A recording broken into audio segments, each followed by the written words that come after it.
Bonjour à tous. Alors aujourd'hui la vidéo va parler du désir de fusion du surdoué. Ce que j'ai pu constater, c'est que il peut y avoir une sorte de désir de correspondre à l'autre.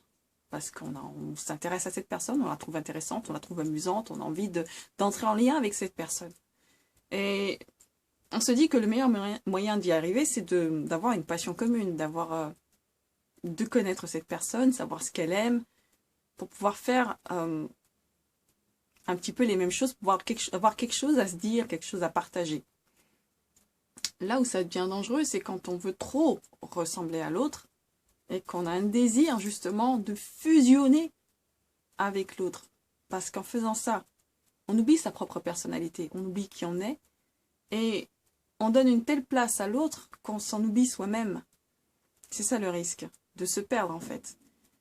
Vouloir partager quelque chose avec l'autre, c'est très très bien, c'est très très beau. Je pense que chacun a gagné en cultivant son jardin personnel. C'est-à-dire chacun a son activité de base. Et ensuite, il le partage à l'autre.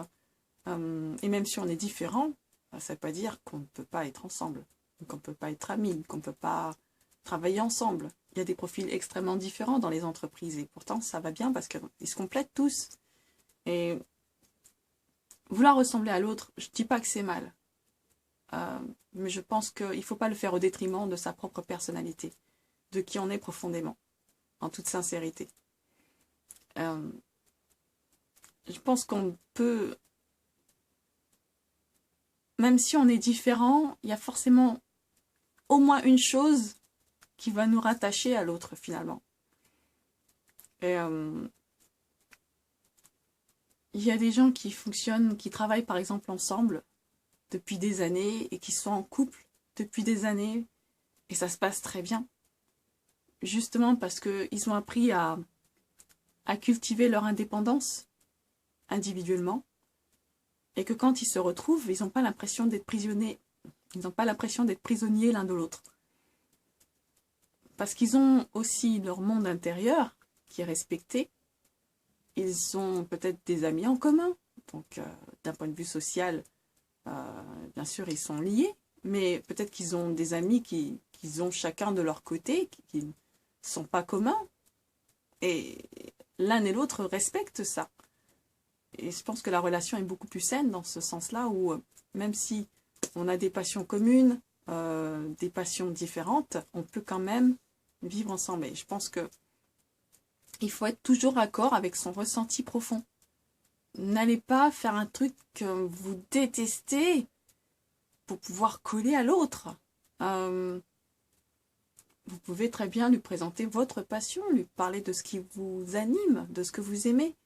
Et cette personne sera intéressée par ce que vous dites, parce que vous êtes tellement passionné par ce que vous faites, par votre activité, que l'autre va le ressentir et ça va créer du lien, tout ça. Donc, je pense que les gens qui veulent fusionner manquent de confiance en eux. Ils n'ont pas conscience de leur vraie valeur. Donc, s'il vous plaît, ayez conscience que vous en avez une de valeur. Tout le monde a de la valeur. Vous n'avez pas besoin d'être ce que l'autre veut que vous soyez pour être accepté. Si cette personne vous aime vraiment, elle vous acceptera, mais avec vos qualités, vos défauts, avec qui vous êtes. Il n'y a pas besoin de changer quoi que ce soit, en fait. Et donc, voilà, je suis en train de penser à quelque chose parce que j'ai un petit peu commencé à coacher. Et donc, je me pose des questions par rapport à ça. Et je pense que ça fera l'objet d'une autre vidéo prochainement. Pour l'instant, j'ai pas encore assez de recul pour ça. Bon, ça c'était la petite parenthèse. Ce que je veux dire, c'est que vous êtes tous merveilleux comme vous êtes. Et vous avez, je pense, plus à gagner en partageant qui vous êtes profondément, individuellement, et mettre au commun, c'est-à-dire avec l'autre. Si ce que vous étudiez permet à l'autre d'évoluer, pourquoi ne pas lui partager, par exemple? Si cette personne bloque dans un domaine, pourquoi ne pas lui prêter main forte? Là, d'accord, ok, mais Si cette personne est dans un domaine particulier, mais que c'est un milieu de qui vous êtes, imaginons, cette personne est dans le développement personnel et vous, vous êtes à fond, je sais pas, projet, business, commerce, je pense pas que ce soit incompatible, hein, généralement, quoique ça dépend. Certains zèbres sont vraiment dans le développement personnel et l'argent ne compte pas beaucoup, tandis que quand on est dans le commerce, c'est vraiment le côté principal de l'activité. Du coup, ça peut, je pense, mais voilà, vous n'allez pas vous mettre à faire comme si vous aimiez à fond les trucs qui parlent d'argent, alors que c'est pas trop votre truc, juste parce que l'autre, c'est son domaine. Vous allez vous sentir malheureux au bout d'un moment, malheureuse. C'est pas votre truc. Bien, voilà, soyez vous-même. Je pense que le principe d'une relation, c'est vraiment d'être sincère avec soi, sincère avec l'autre.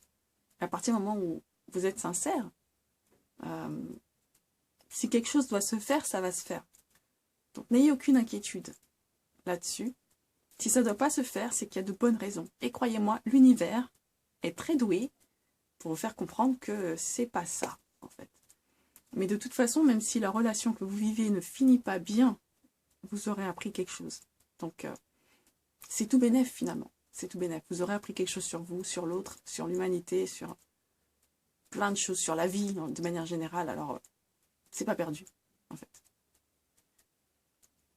Là où ce serait perdu, entre guillemets, mais quand même, ça reste quand même une leçon de vie, c'est si vous restez accroché à quelqu'un qui vraiment se moque de vous, ne fait que profiter de vous et vous apprécie pas à votre juste valeur. Là, vous perdez du temps. Si vous vous en rendez compte, ne restez pas dans ce type de relation-là, ça vous apportera rien du tout. Alors, mais rien. Mis à part de la douleur peut-être, mais non. Évitez ce type de relation à tout prix, où l'autre ne pense qu'à sa pomme, finalement à son plaisir personnel. Si la personne vous dit d'emblée « je suis pervers, je suis perverse », tu prends la tangente, hein. Tu restes pas là, hein. Tu t'en vas, tu passes à quelqu'un d'autre. Même si ton cœur te dit que c'est la bonne, non. Tu crois que ton cœur te dit que c'est la bonne personne, mais en fait c'est ton mental qui te le dit. C'est pas pareil. Ton mental a fabriqué pour toi une émotion, c'est bizarre ce que je dis, mais une émotion qui te persuade que ce que tu ressens est vrai parce que tu l'as pensé. Tu vois ce que je veux dire? En fait, tu crois que tu es amoureux, mais en fait, tu n'es pas amoureux. Tu crois que tu es amoureuse, mais tu ne l'es pas en fait vraiment. Parce que l'autre ne ressent pas la même chose pour toi et que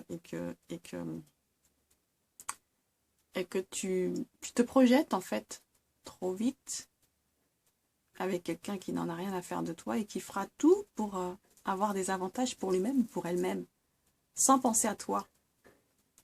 Dans une relation, il faut absolument que les deux pensent à eux-mêmes, d'une part, mais à l'autre aussi. Et à partir du moment où l'autre ne pense pas à toi, s'il te plaît, aie assez de respect pour ta personne et mette-le là.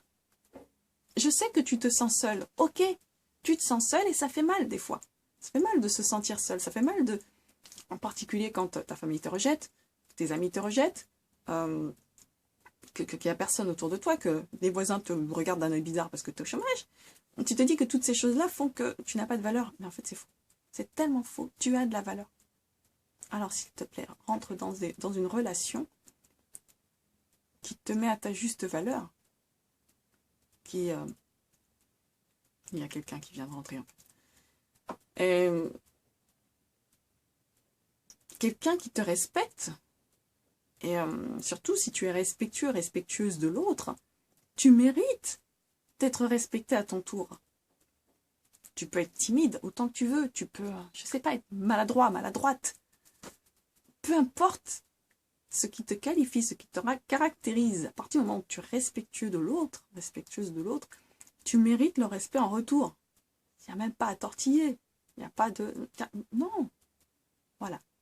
C'était ce que j'avais envie de dire. Donc la fusion, surtout si tu tombes sur quelqu'un de pervers narcissique, tu te rends compte du truc, tu fusionnes avec quelqu'un qui est aussi malsain est destructeur. Là, c'est lui donner la porte ouverte pour te détruire encore plus. Donc, je te déconseille. Voilà.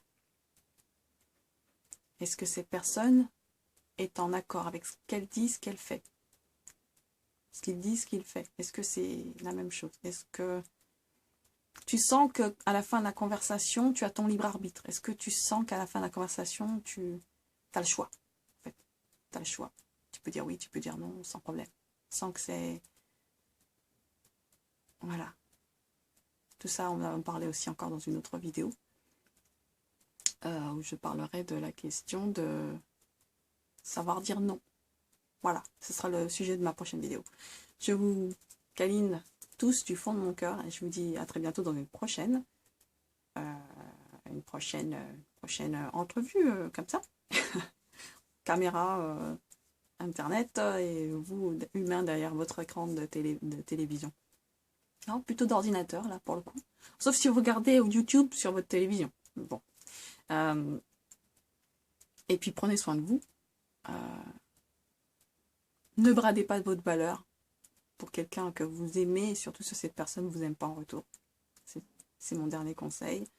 Et surtout, dites-vous que même si l'autre vous rejette, c'est que c'était peut-être pas la bonne personne, ou que c'était pas le bon moment, ou que cette personne traverse quelque chose de très difficile et ne peut pas rentrer dans une relation. Donc, ne prenez pas personnellement. Surtout, ne vous sentez pas amoindri par ça. Ça ne veut pas dire que vous n'avez pas de qualité. C'est vraiment...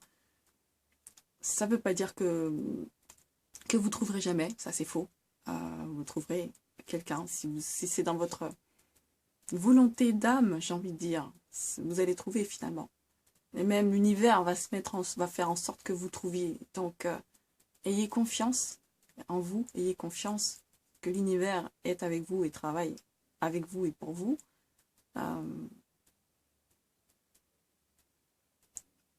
Nourrissez et continuez de cultiver l'amour dans votre cœur, et même si c'est pas facile. Je vous dis à très bientôt.